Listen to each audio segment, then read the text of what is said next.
Hi everyone, life lesson number 50. Celebrate how far you've come, not just how far you have to go to. Sayon ra kaayo, or it's very easy to focus on what's missing or probably what's next sa to ang mga kinabuhi.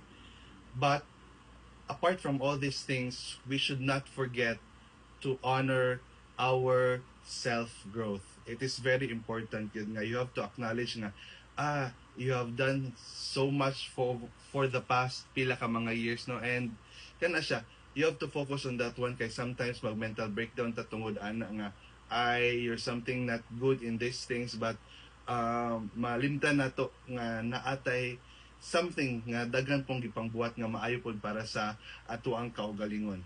Remember, every step forward, every obstacle nga imuha nga ma-overcome, and every small victory will always matter. You're not where you used to be, and that's worth celebrating. Very important yun nga mo celebrate ta sa ato ang mga small wins. So remember that. Bye everyone.